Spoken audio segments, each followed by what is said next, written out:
Добро вечер, Топ тема интервју. Вечерва со министерот за дигитална трансформација Стефан Андоновски. Добро вечер и добре дојдовте во Топ тема. Добро вечер, ви благодарам за поканата. Поздрав до гледачите на Телма. Активен ресор, многу процеси и реформски зафати, но секогаш она што предизвикува најмногу внимание, она што најдиректно може би влијае врз граѓаните и последно е секако роаминг како дома. За жал Западниот Балкан и во овој сегмент не е на брза трака на Европската Унија, но стартот е означен. Кога ќе биде крајот? Стартот е означен. Минатата недела имавме прв состанок за така наречените преговори со Европската комисија. Присутни бевме министрите од целиот Западен Балкан, 6 држави. Јас во една претходна емисија тука кажав дека ние нашите обврски ќе ги завршиме на време. Сме првата држава која што ги подготви законите и подзаконски акти кои што треба да се изменат, ги испративме на мислење во Европската комисија. Од февруари месец некаде тие стојат на мислење во Европската комисија. Беше најавено дека Европската унија ќе даде едно провизорно или необврзувачко мислење на почеток, а потоа ќе почне преговори со секоја држава поединечно. Процесот веќе зависи многу повеќе од ЕУ колку што зависи од нас. Чекаме да подготват драфт текст на договор кој што секоја од државите ќе треба да го потпише со Европската унија, да го ратификуваме во собранието и да почне со примена. Од искуство од другите држави кажуваат дека ќе треба да им дадат и период на усогласување на телеком операторите. Во Молдавија и во Украина тоа биле 6 месеци, кај нас може да биде нешто пократко. Но целиот процес зема одредена динамика. Сега многу ќе зависи од Европската комисија колку таа динамика ќе биде јануари 2027, како што беа очекувањата, или јуни 2027. Значи до следното лето. Која е позицијата на македонските оператори? Има некој против? Од разговорите што сум ги имал, тие се веќе прилагодени, бидејќи истото од нив се бара, се работи за два оператори кои што традиционално ги има на македонскиот пазар, едниот е австрийски, едниот е германски и третиот мобилен оператор кој што е унгарски. Не ве прашувам, бидејќи исто беше и за банките, сите имаат мајки фирми во некој од европските земји, ама кога дојде за СЕПА правилата, малку им беше тешко, бидејќи многу на ваквите компании и корпорации, кога им се крати профитот, им е најмачо. Да, од нивна страна беше кажано дека ова искуство веќе го поминуваат со Молдавија и со Украина, така што дека во рамките на тој рок кој што им бил даден на Украина и на Молдавија од 6 месеци, ќе се прилагодат. Мене ме радува еден друг тренд, различно од овој што вие го коментирате, а тоа е дека за летово веќе имат најавено огромен дел на пакети, поволности, попусти кои што претходно ги немаше, се однесуваат на роаминг и двата поголеми телеком оператори. Очекувам дека во таа насока ќе се движат и понатаму толкава намалување на трошоците да стасаме до роаминг како дома и по некој, да речеме, природен пат.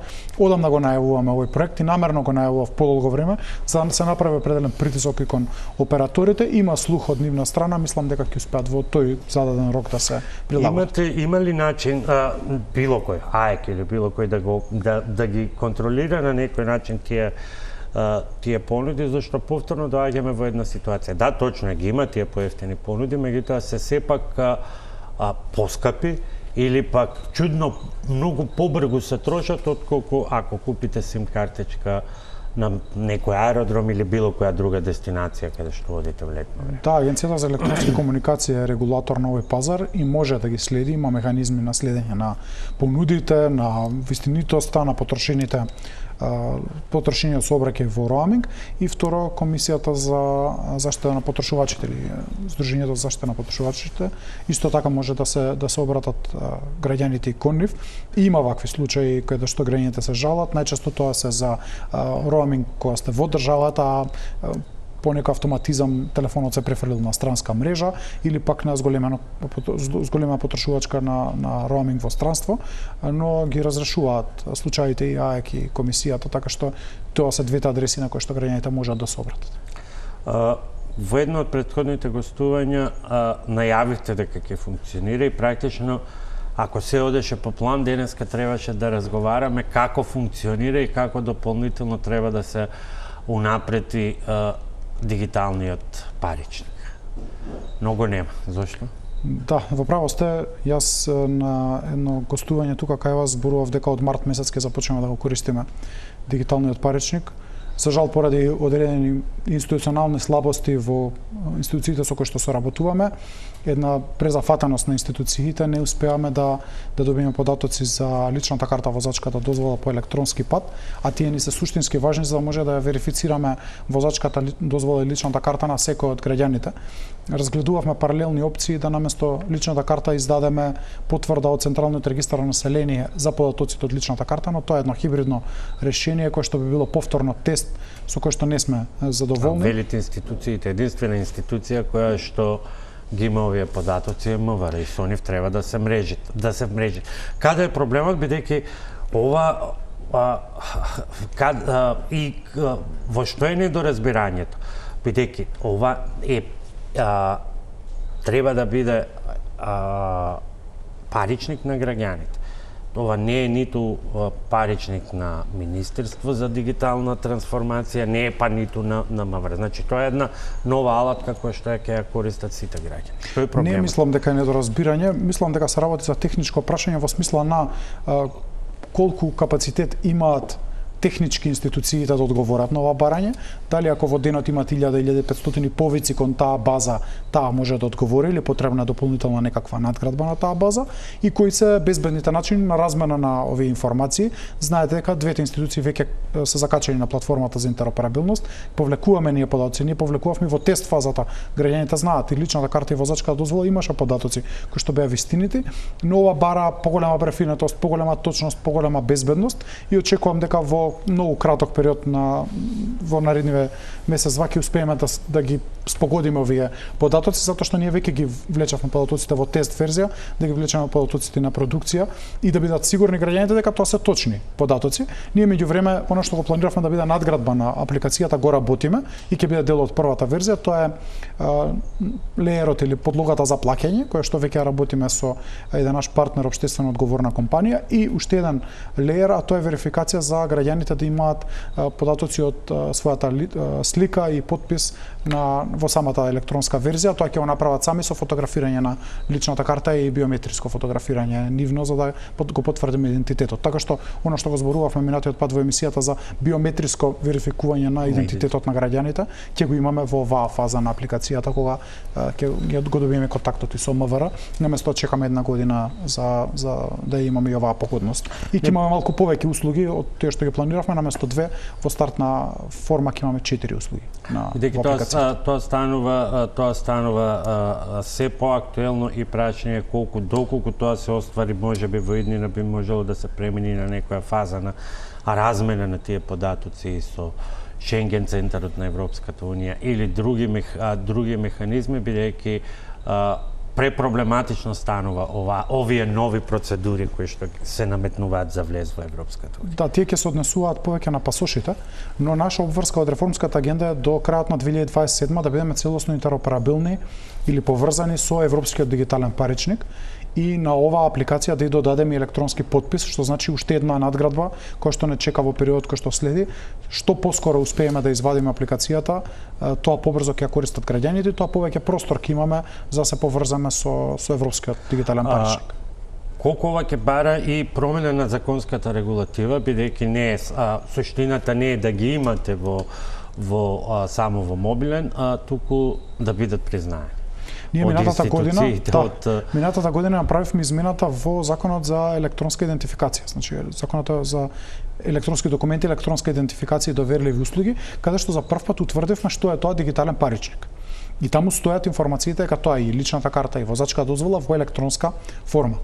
Може да се појави да кај некои институции, повикувајќи се на својот под наводници закон, не препознаваат дека може да се користи личната карта или возачка дозвола во таков формат, но да бидам искрен, повеќе сакам да имаме апликацијата, да почне да се користи, да почнат граѓаните да пронаоѓаат проблеми, потешкоти или да има отпор од некои институции, па да работиме институција со институција. Ние законската основа за имањето на овој електронски паричник, значи електронска верзија на личните документи, тука се и дипломите, и потврдите, и изводите, веќе ја поставивме во Законот за електронска идентификација и тука веќе имаме, граѓаните имаат свој дигитален идентитет под наводници, свој електронско бројче кое што го користат на порталот имаат свој идентитет во сајбер просторот со системот за единствена најава и електронскиот паричник е само на дополнување на сето тоа, е опишан многу добро и затоа сме согласени со ЕИДАС 2 директивата и во таа насока ние основата ја имаме. А дали ќе треба корекции во некој закон или подзаконски акти кај другите институции, тоа да оставам да видиме кога ќе почне да се користи.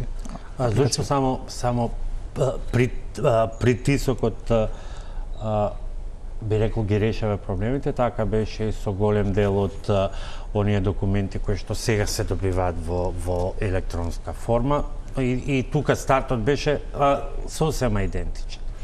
Ги добивавме, но не ги признаваа. Не признаваше нотар, не признаваше оваа институција и мораше отпосле да се толку ли е големо, каде е проблемот, во отпорот, во неподготвеноста на институциите или она фамозната интероперабилност? Не е техничко прашањето, човечко е и најчесто потекнува од вработените во администрацијата, дури не можам да кажам дека потекнува и од лидершипот на институциите. Повеќе е внатре во самите структура на институциите.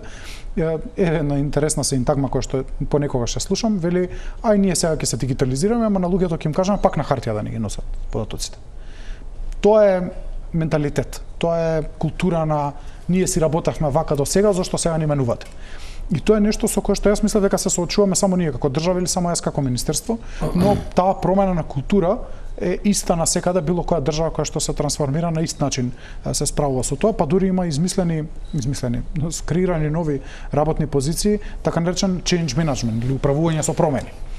Затоа што тешко е да ги промените процесите внатре во институциите, затоа што тие зависат од луѓето кои што работат во тие институции, но тоа е борба со која што сме се зафатили, која што ќе тераме во период кој што следи, затоа што е нешто што сме си го преземале како активност. И некој да беше до техника, до сега ќе бевме завршени.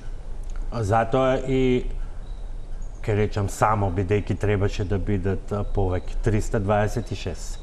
Голем напредок споредено во изминативе 2 години, меѓутоа сепак се само 326. Да, јас 326 услуги на порталот, да бидам појасен.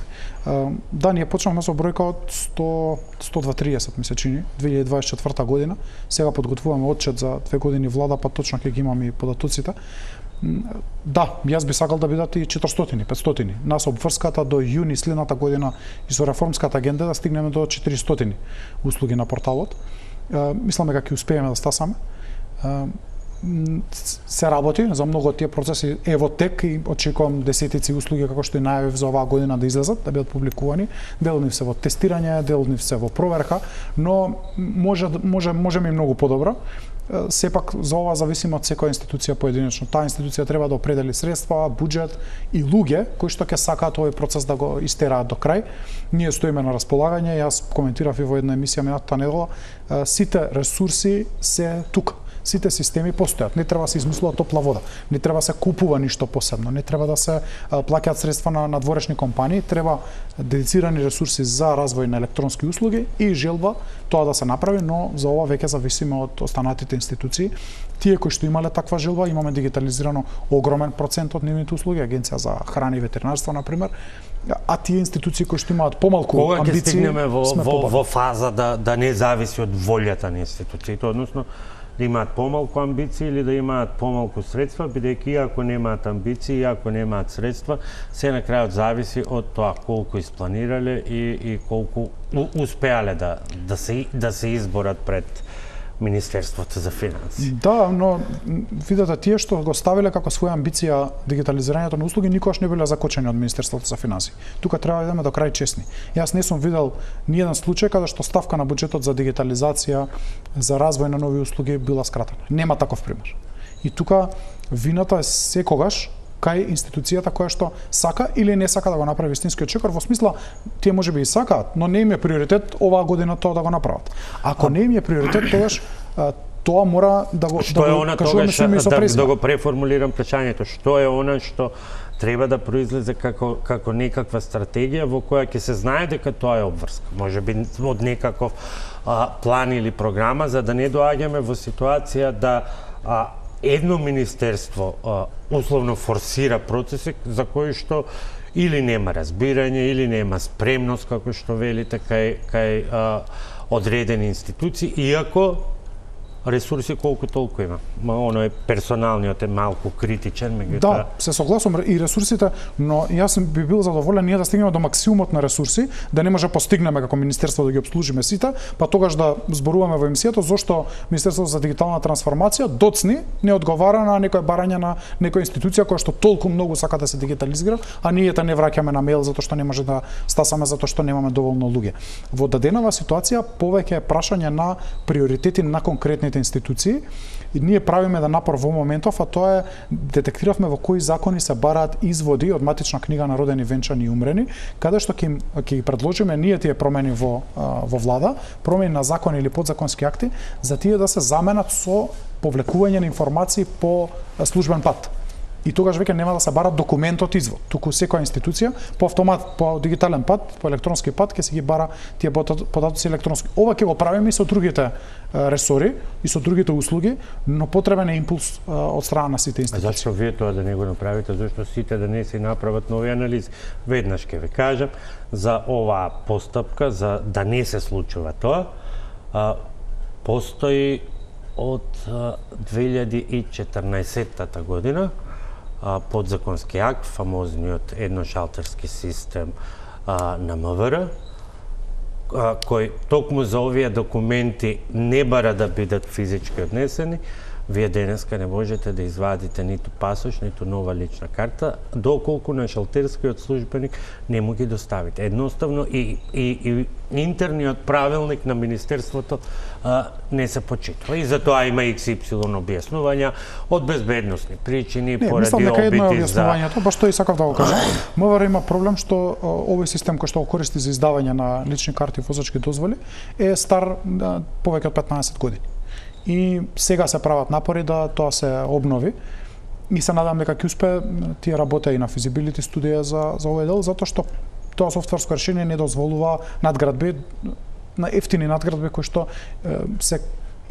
трошоците се оправдани, во кои што трошоците се оправдани, и тоа е голем проблем и во други држави и во други институции со така наречени наследени системи кои што се тука толку години и многу е тешко да работите со нив и да ги надградувате. Премногу години се, ако некој во 2014 година, и тоа беше токму повторно влада на ВМРО ДПМН проценил дека апсурдно е вие кога одите со да извадите потврда за патување на вашето дете, дека со вас мора да носите и извод од венчани пред тоа да изгубите една недела да го извадите и сега така натаму. Сега можете за еден ден електронски да го извадите.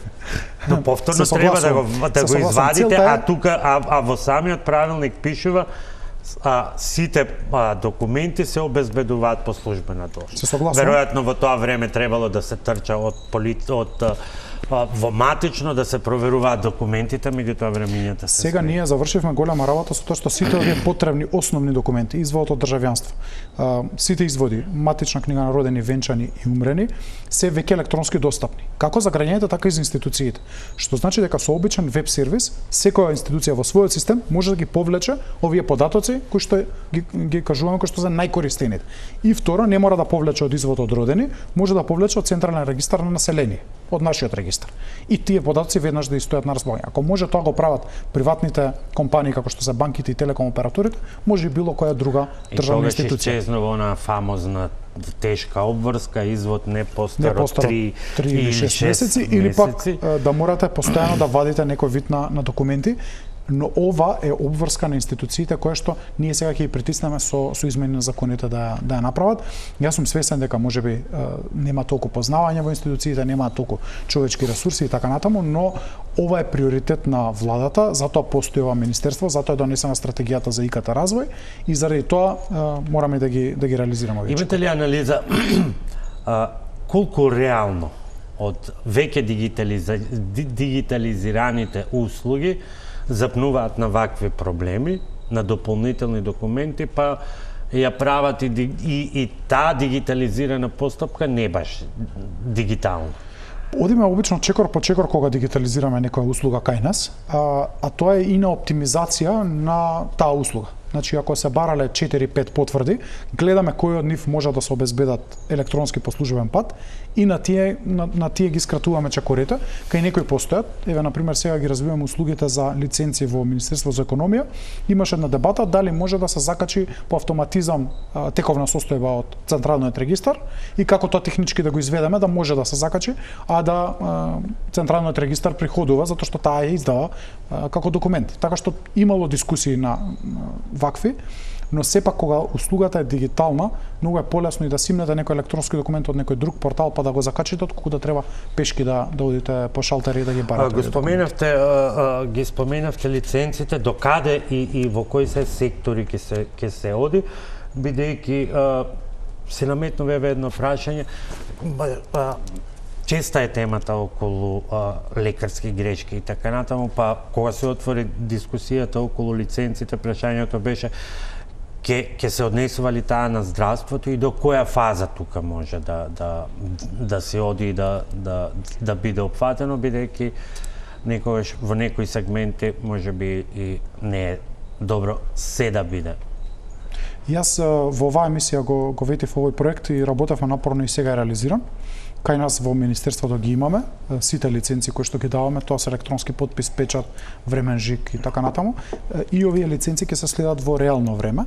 Истиот овој проект го реплицираме и забележавме дека доста поевтино кога веќе го имате да го реплицирате безброј пати, затоа што техничките можности се базирани на Законот за општа управна постапка и промените се случуваат само во законите кои што се специфични за таа материја, кои што се однесува на некое друго министерство. До крајот на месецот ќе ги отвориме, односно ќе ги пуштиме во продукција и во Министерството за економија и труд лиценците кои што се однесуваат на бар, ноќен клуб, дискотека. Што значи тоа? Во сите институции што ќе бидат едноставно треба да има закачена лиценца, проверувате со QR код. QR код, дали е тоа реално или не. Да, кај нас на пример ако го испечатите документот, решението дека определена лиценца се дава на определено лице, тоа може да се закачи на просторија и има голем QR код, се скенира QR кодот и тој ве носи до реалниот жив регистар во моментот, не до документот, туку до живиот регистар и ви покажува еве институцијата која што вие сте го скенирале QR кодот, да активна е лиценцата, таа лиценца се однесува на карикирам давател на електронски печат, е активна од тој ден и важи до тој ден. Ако во даден момент таа лиценца биде повлечена, прекината, суспендирана, кога ќе скенирате тој QR код, ќе ве однесе повторно на локацијата и ќе ви каже ова лице има суспендирана лиценца, односно невалидна, истечена или воопшто нема лиценца. Исто тоа ќе се преслика и во Министерството за економија и труд и како таков овој проект стои на располагање да во сите други области кои што носителот, надавателот на лиценцата ќе покаже интерес, ние можеме да го спроведеме. Например, од коморите ние соработуваме со комората на сметководители или Сдруженијето на сметководители и кај нив тие издаваат определена лиценца. Можеме да работиме со нив, можеме да работиме со комора на извршители, адвокатска комора, комора на стоматолози, на примарни лекари. Нема никаква техничка пречка да го дигитализираме процесот на издавање на лиценците. Нема ни законски пречки, така што тука стоиме на располагање со било која институција која што е расположена тоа да го прави, да го истераме процесот. Тука ја правиме првата пауза за реклами, а потоа е за она што се предизвици на новото време, вештачката интелигенција и можеби една тема која што исто така се наметнува како интересна во контекст на многу политички премрежија, а како тоа ќе го зачуваме јазичниот идентитет во време на чат-ботови и други алатки. Прва пауза за реклами.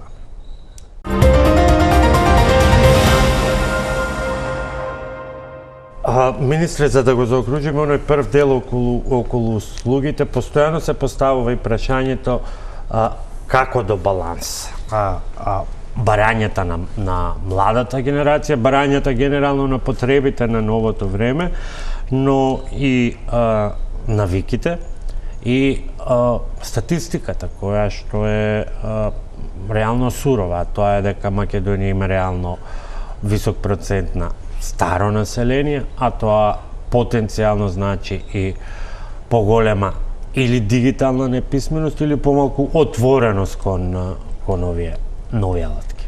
Да, ова е една од дилемите со кои што постојано се соочуваме и затоа во ниеден момент не скративме можноста граѓаните да можат и хартијано да извадат определена услуга на шалтер, а го забрзуваме процесот на издавање на тие услуги, прво затоа што нема гужва веќе на овие шалтери, а второ затоа што отворивме голем број на центри за услуги низ градовите, низ државата и во најава сме на уште неколку, подготвени се веќе Крушево, Струмица, работиме во Гостивар, во Кичево, во Ресен, така што очекувам дека наредниот период ќе имаме уште една тура во текот на летото отворање на нови центри за услуги за да се доближиме до секој граѓанин. И оној кој што не користи дигитални алатки ќе може да дојде во центрите за услуги да заврши работа за било што му треба на порталот и тој документ да му биде издаден на лице место. Беше дочекано со малку критика дека се дуплираат службите, вработените. Да, јас би се сложил дека се дуплираат ако се вработува нови луѓе. Но ова се лица кои што се веќе вработени во министерството.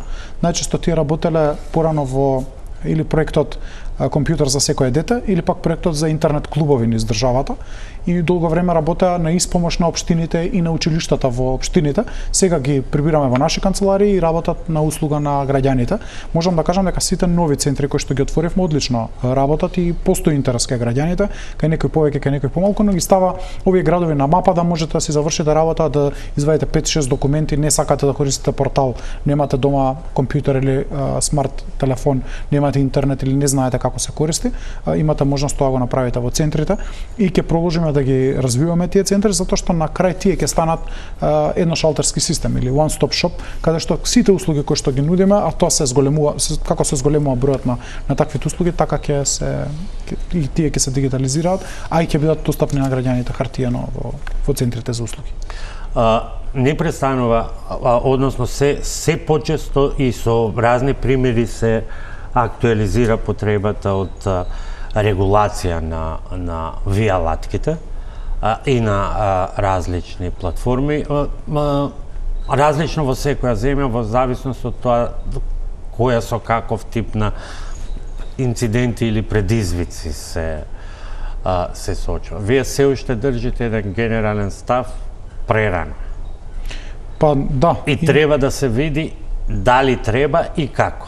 Да, прво затоа што вештачката интелигенција се користи активно и во Македонија, но платформите или алатките кои што се користат се произведени во некоја друга држава, на некој друг јазичен модел, некој друг алгоритам кој што не сме го произвеле ние или наши компании и тие немаат ниту седиште во Македонија. Има опасност и тоа им се случи на некои држави, ако ви одите со ригидна регулација, а немате домашен провайдер, тогаш таа ригидна регулација ќе значи дека тие светски алатки ќе ја исклучат услугата за Македонија. Мене тоа не ми е целта, затоа што не сакам да им скратам на македонските граѓани да користат алатки на вештачка интелигенција, македонските компании да базираат некои свои решенија на вештачка интелигенција, но таа ние не ја произведуваме. Затоа два паралелни процеси водиме во моментот. Од една страна, тим кој што е составен од професори работи на првата стратегија за вештачка интелигенција или за употреба на вештачката интелигенција во министерството и очекувам дека до крајот на летото ќе имаме драфт верзија која што ќе искомуницираме со јавноста, во која што ќе имаме акционен план што точно треба да се прави за примена на вештачката интелигенција. Што би значила таа стратегија во време кога трката е се поголема, особено фокусот е на она што е официјална политика на Соединетите Американски држави, тотална дерегулација апсолутно, и она што е генерална политика на Европската унија, а тоа е строга регулација. Стратегијата ќе прво ќе исцрта дека нам не е потребен за прв пат закон за вештачка интелигенција. Што значи првиот чекор ќе биде дека нам ни е потребна некаква регулација. Јас често зборам, тоа нема да биде ригиден закон кој што ќе забрани употреба. Туку ќе регулира како правилно да се користи вештачката алатките со вештачка интелигенција и како да се декларира дека ако користите тоа треба да го кажете, да го декларирате.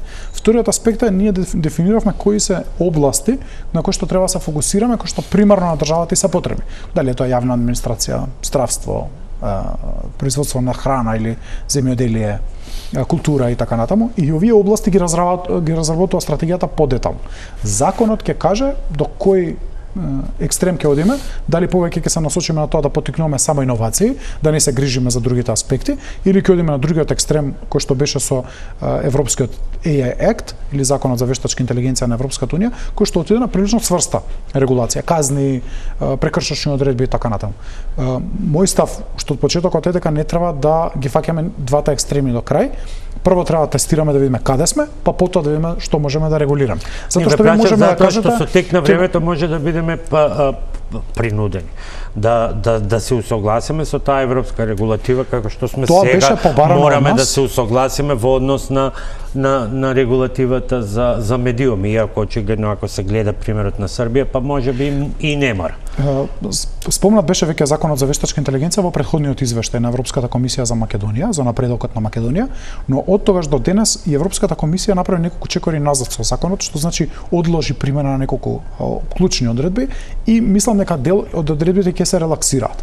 Моје мислење е дека тука не треба да брзаме со регулација. Подобро да имаме мал, компактен закон кој што постава само некој вид на етички, морални стандарди и декларирање транспарентност, дека сте користеле наместо да одиме во казни и во прекршачни одредби, и добро е што ние потпишавме етичката рамка на декларацијата од Вилнус заедно со Советот на Европа, кој што ги поставува за прв пат тие меки етички стандарди. И тука мислам дека треба да се држи и законот. Вториот паралелен процес што го тераме е Центарот за вештачка интелигенција Везилка.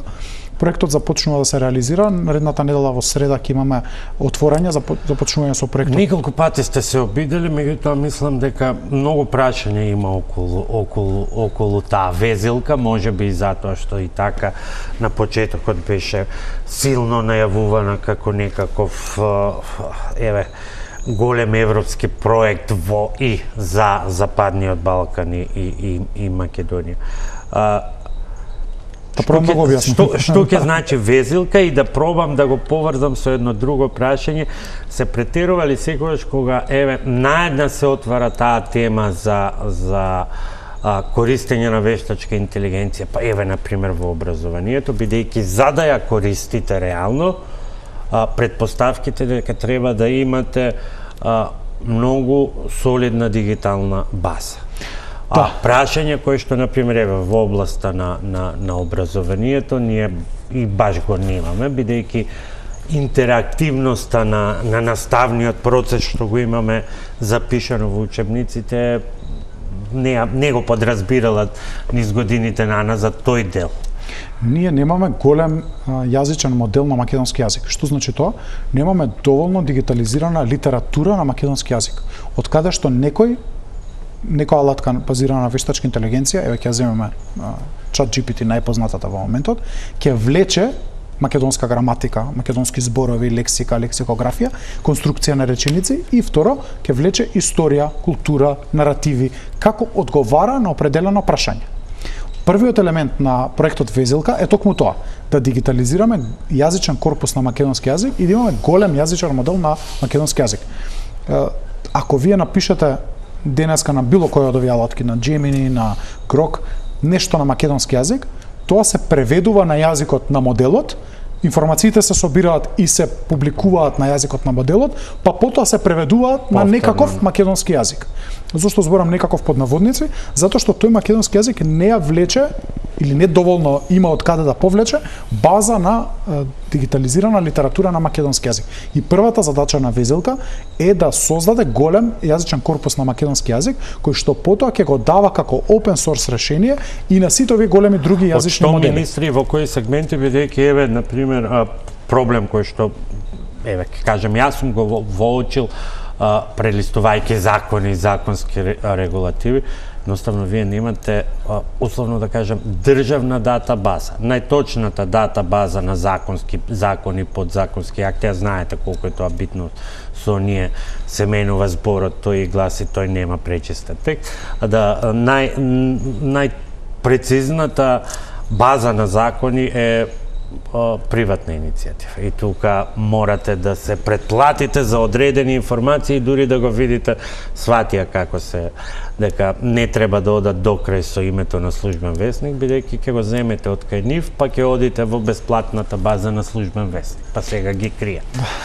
Што е нормално, договор носителот на проектот Везилка за да започна со реализација на овој проект, потпиша меморандуми за соработка и со Службен весник и со Собранието во делот на законите. Мислам дека се во фаза на договор со Народната универзитетска библиотека, со МАНУ и со институтите, македонски јазик, и постави законите како некаква основа, бидејќи натаму продолжува тоа литература, култура кој што треба да влече и се друго. Да влече овој модел јазик и треба да влече македонски јазик. И второ, во среда ќе го промовираме тоа, ќе имаме и онлайн алатка во која што секој од нас, кој што има дома литература која што е дигитализирана, трудови, магистарски, докторски, некои стручни трудови, ќе може да закачи своја сопствена литература за алатката да може да ја користи. Ве ги повикувам граѓаните да искористат и таа можност, практично да донирате ваша литература која што имате дома дигитализирана за везилка. Но ова е процес кој што ќе започне и мислам дека ќе оди многу брзо, кој што треба да ни создаде ваков јазичен корпус, кој што потоа ќе го користиме, затоа е важен центарот во сите можни алатки базирани на вештачка интелигенција во државата. Дали ќе биде тоа за здравство, за образование, дали ќе биде на нашиот портал, дали ќе биде на Data.gov.mk, дали ќе биде за јавна администрација, неважно. Во моментот, например, ние имаме чат-бот на порталот за отворени податоци, Data.gov.mk, кој што е базиран на ChatGPT. Министерката за образование промовираше еден на Финки, кој што исто за е-дневник, исто така базиран на странска платформа. Сега сите овие ќе може да бидат базирани на македонска, на домашна платформа и на овој начин се чува македонскиот идентитет во дигиталната сфера. Тогаш нема да влетуваат некои зборови кои некогаш може и да не нервираат. Зборови, историски наративи, културолошки наративи. Или во одредени сегменти да даваат и сосема погрешен контекст. Но динамиката на развој на сите овие алатки е многу голема. Така да за многумина е можеби полесно да го врзат целиот тој круг. Една алатка преведува, прави, зема од вие што го опишавте, па го враќа назад повторно на македонски јазик, отколку да се чека условно тој да се изгради, а ќе мора. Тоа го прават, тоа и мене ми беше понудено кога дојдовме во министерството, можам да кажам на куриозитет, безброј компании македонски ми понудија дај да направиме еден чат-бот агент на македонски јазик кој што ќе ви помогне за работа на вашиот портал. Од внимание, да не сгрешиме, да не направиме таква кардинална грешка да на македонски портал ви имате нешто што тврди дека е македонски, а тоа да биде некој друг јазик, ние не го прифативме и затоа и немаме доволно агенти или чат-ботови на нашите портали, затоа што ризикот беше преголем. Но со развојот на везилка, ние до крајот на годината, почетокот на следната година, веќе ќе имаме јазичен модел на македонски јазик. Се одолжи процесот заради потпишувањето на договор со Европската унија. Голем е проектот, се зголеми од 5,5 милиони на 6,5 милиони евра. Вложувањето на државата околу 1,5 милион евра, околу 1 милион евра од страна на факултетите и останатиот дел од страна на Европската унија. Така што навистина станува збор за еден капитален проект за Македонија. Да, но прашањето ми е колку во овој момент е капитален проект, да, но главно техничко-технолошки.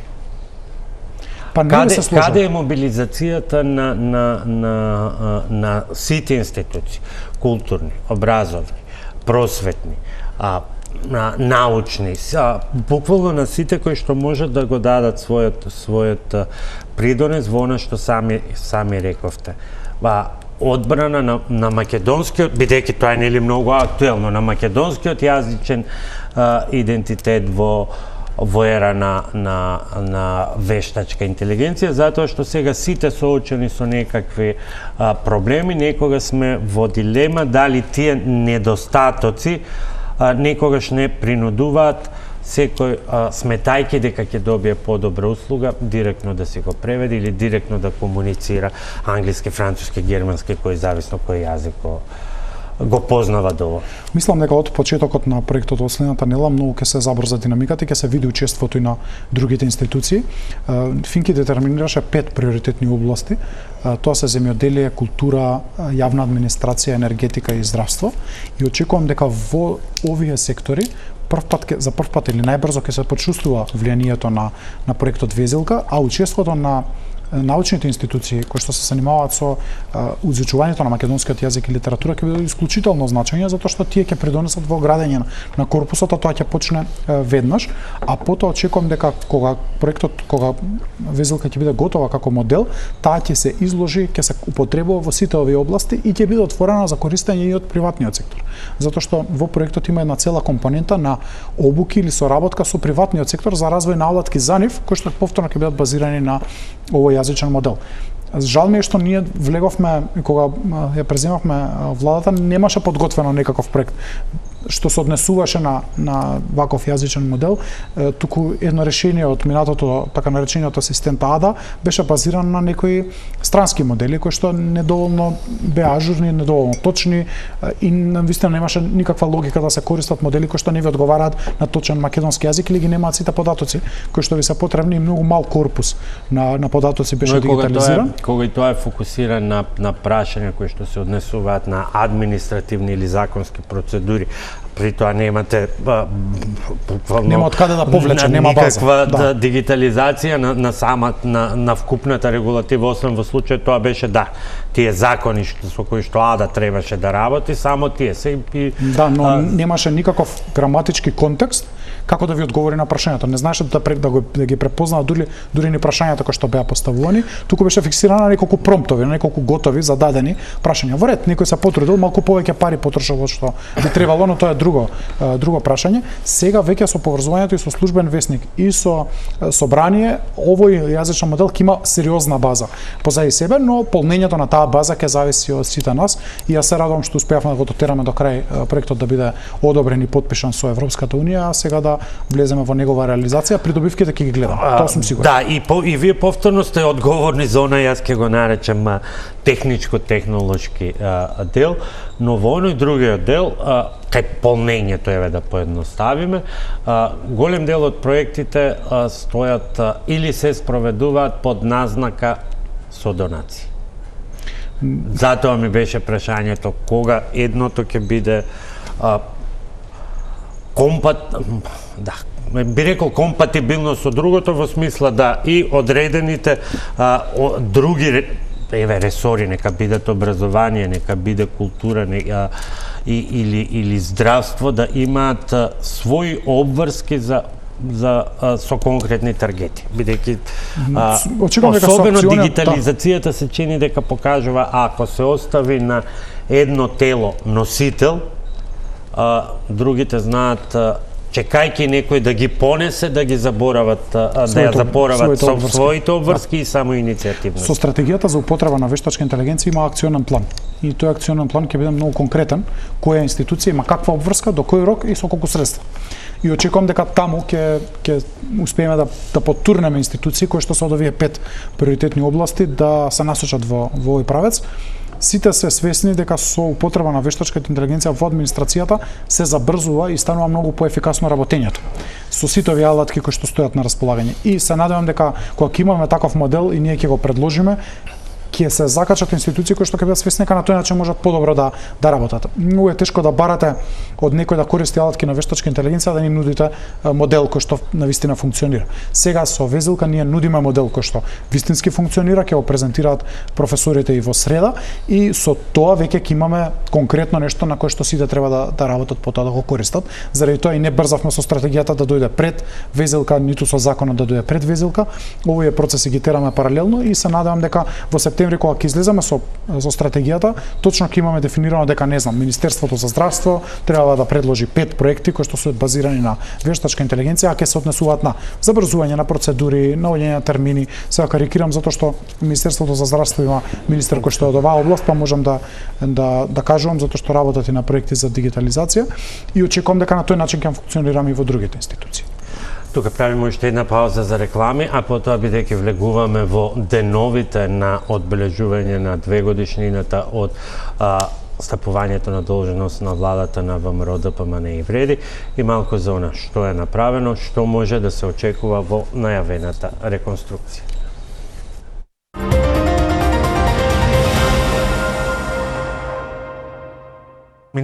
Министри, едната недела 2 години од владата на ВМРО ДПМН и Вреди, би се само оцениле? Па јас сакам бројките да зборуваат. И таков ми е планот во отчетот кој што го подготвувам за следната недела. Ќе работиме со бројки каква била ситуацијата кога сме дошле во министерството, каква е денес.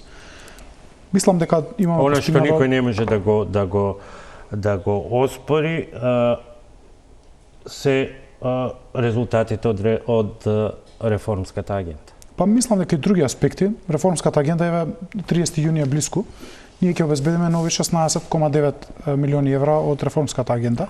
Исполнуваме 3 чекори кои што се со рок јуни 2026, 2 за сајбер безбедност околу 11 милиони евра, еден кој што се однесува на дигитализација на документ менеджмент системот, електронски архив во државниот архив, 4,5 милиони евра. И еден преостанат чекор кој што го имавме од реформската агенда од минатата година, од јуни 2025, целосно согласување со законот за гигабитна инфраструктура на законот за електронски комуникации, одобрен ние, помина во собрание текстот на законот, така што со тоа ослободуваме уште околу 2,5 милиони евра, секако се собере околу 16,9 милиони евра вкупна сума, но на овој начин се обидувам да ги прецизираме другите работи кои што ги имаме сработено, дали владиниот центар за одговор на сајбер инциденти, вчера стана членка на FIRST, како што ветивме, тоа е еден од измеѓу чекор во реформската агенда, дали се дигитализација на услуги, ако биле 100, денеска се 330, дали се нови корисници на порталот, ако биле 120.000 корисници, денеска се околу 300.000 корисници и бројни други работи. Ја споменавте реформската агенда, оценките се јасни, има и посебен портал каде може да се провери кој што сработи, кој што не сработил, кој изгубил пари, кој е на ивица да ги изгуби условно од министерствата. Генералната оценка за оваа агенда би била според вас каква? Бидејќи понекогаш е дури премногу иронично кога ќе се види еднаш неделно минимум, мислам, оној состав на стаклената тераса, каде што се зборува за преиспитувања, потреба од напредок, дека тоа не е хартија, туку наша потреба, а таму меѓу седнатите може да се видат министри кои што забораваат дека требало нешто да се работи. Мислам дека тие состаноци се многу корисни затоа што додадоа динамика на процесот и ние од тогаш од кога започнаа тие состаноци, повеќе тие што ништо не работат да си останат да не работат. Не, ми се чини дека и тие што имаа помала реализација сега имаат поголема затоа што премиерот лично следи во детали до каде е определен процес и до каде е исполнувањето на определен чекор, а ние многу често се среќаваме со представници на Европската комисија во која што и од таму каде што немавме одговор со месеци по одредени прашања, сега многу е забрзана динамиката на соработка и на одговори на прашањата, на дилемите кои што ги имаме, затоа што некои чекорите се и не толку јасни што точно се бара да се исполни, па тоа разјаснување се случува на овие состаноци. Мислам дека еден од подобрите чекори кои што ги презема председателот на владата поврзани со реформската агенда ова дневно следење на исполнувањето на чекорите. Впрочем до 30 јуни оваа година имаме 10 чекори кои што се однесува на грейс периодот од лани јуни 25-та и со исполнувањето на тие чекори ќе покажеме колку ние сме подготвени за следните предизвици и колку сериозно сме се сватиле работата, затоа што ако јуни 2025-та се уште некои од министрите не беа сигурни во програмата што кога треба да се исполни, сега е многу јасно, обврските се многу прецизни и со чекорите кои што јас мислам дека во голема мера ќе бидат исполнети од тој грейс период, ќе покажеме колку е нашиот реален ангажмент. Се обидувате сега пред реконструкција да амнестирате некои од другите колеги, бидејќи да не оптеретуваме со бројки, салдото би било број 1. Еве, Министерство за дигиталната трансформација без проблем и без заостанување реализација на предвиденото. Второ место секако би можело да земе Министерството за образование и наука. Тука веќе имаме на трето место, ако си дозволам, бидејќи го следам овој процес, ќе биде после известни заостанувања, фаќање на добро темпо од страна на Министерството за финанси и веќе доаѓаме, бидејќи тие се ресорите, исто по одредени проблеми со големите компании како железница, пошти, големи стратегии за усогласување. Иста е ситуацијата сега. Добар фаќање чекори во Министерството за транспорт и тука завршува. И потоа почнува она надолна слика. Министерство за економија, Министерство за енергетика и број 1 од опачината, Министерство за правда. Па вие добро го следите процесот, анализата во голема мера е точно во некој распоред на обврски. Сега треба да се знае дека голем дел од обврските на некои од ресорите се поголеми се обврските отколку на некои други ресори. Некои има 2 чекора, некои 3, некои има 7 или 8 чекори за определен рок. Кај некои се посложени. Јас во оваа емисија зборував дека, например, според мене беше погрешно да рокот за донесување на изборен законник биде ставен јуни 2025 година со грес период, знаејќи дека предходно имате, или во 25-та имате локални избори, а само 6 месеци предходно имавте парламентарни избори, или една година предходно имавте парламентарни избори. Од тој аспект, кај некои чекори да се многу сложени, имаат своји подчекори и се многу на број, кај некои бројката е помала и тука може полесно да се исчекорат, но мислам дека податоците ви се во голема мера точни со тоа што Министерството за транспорт веќе ги има расчистено голем број од чекорите. Веќе да речеме во таа група на исполнување на 90% од чекорите. Затоа велам, многу е важно да се види сега на 30 јуни какви ќе бидат специфицирав и проблемите каде беа во Министерството за транспорт, бидејќи беа големи. За справувањето со овие чекори кај неколку од институциите, например финансии, со 30 јуни веќе нема да има заостанати чекори, затоа што колатералот стоеше како еден од чекорите, знам дека исто така законот поминува во собрание и тој чекор ќе биде исполнет. Така што ќе остане ова индиректната одговорност околу вработувањата во некој од Агенцијава за конфискувани имата, ама мислам дека таму се дадоа согласности во судскиот совет, во советот на јавни обвинители, така што голем дел од чекорите кои што се однесуваат на оваа група на министри се исполнети и навистина тоа е резултат во голема мера на овие состаноци кои што се одржуваат во владата кај премиерот, затоа што дава дополнителна динамика и во детали ги знае процесите. А секоја од овие чекори е добро што има конкретен носител на таа обврска и конкретни задачи. Ние веќе сме фокусирани на задачите кои што ни следуваат во декември 2026, 2 чекори имаме тогаш и веќе сме фокусирани на тие 2 чекори. Ќе стане ли најкритично министер 2027-та, бидејќи и самиот на почетокот рековте дека она што е финале ќе треба да биде во 2027 година, според регулативата не е декември, туку е август заради исплатите, а ако се слуша како што се слуша, ако се случи да имаме предвремени избори, тоа значи за нас загубена година. Чекорите во 2027 се најпредизвикувачки. Барем што се однесува до Министерството за дигитална трансформација, станува збор за конкретни проекти, исполнување на конкретни чекори. Например, сите институции до декември 26 треба да се закачени на документ менеджмент системот или тој да е поврзан со тие што не се закачени. Веќе се гледаат конкретни и кои што зафаќаат целото општество или целата влада. Например, имаме дуплирање на бројот на електронски услуги до јуни 27. Паричникот треба да биде целосно валиден со паричникот или поврзан со паричникот на ЕУ до крајот на 27. Така што имаме многу предизвикувачки чекори, но со време се подготвуваме, секако ако има некој вид на екстерни шокови под наводници, дали се предвремени избори или некој друг чекор, тоа би можело да влијае на процесите, но има најави, например, и за продолжување на рокови, за реформска агенда плюс, план за раст плюс. Ако такви некои процеси се случуваат, останува да видиме дали нашите чекори ќе бараат да се реализираат порано, побрзо или на некој друг начин, но имам амбициозна динамика, многу се чуда и на работите што ги ветив на почетокот на мандатот, па 80-90% од нив се реализирани, така што си дозволувам да кажам дека ние ќе продолжиме да бидеме предводник на процесот на согласување со реформската агенда. Тоа го правиме за нас, не го правиме за штеклирање. Сите овие работи, 5 нови електронски услуги значат десетици, стотици граѓани помалку на шалтерите и побрзо услужени, така што сите овие чекори ги правиме за нас, за граѓаните, и тоа ќе продолжиме да го правиме и во иднина.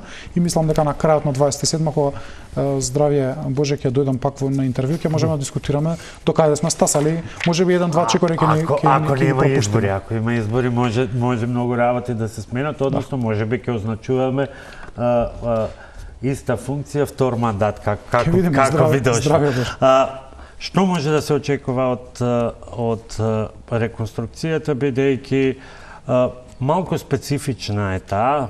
Прво беше дајте кај премиерот да ја средиме партијата, па да се средат состојбите кај коалицијските партнери кои што од групација, односно движење стана исто така партија и еве сега прво партијата, после државата, што може да донесе реално? Па не Биде особено ако се оди на избори.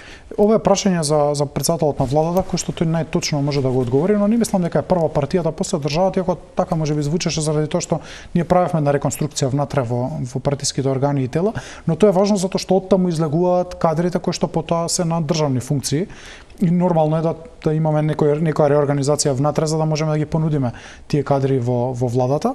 Тој процес завршува оваа недела. И очекувам дека од наредната недела веќе ќе започне процес на рекомпонирање или реконструкција на владата. Нас, освен по реформската агенда што имаме табела за исполнување на чекори, имаме и програма на влада со исто такви чекори во една табела која што се следи од страна на председателот на владата и очекувам дека таа реконструкција ќе се прави врз основа на податоци. Председателот и до сега најмногу користеше податоци во оценувањето и на работата, и во изборот на кадрите, и во реализација на програма.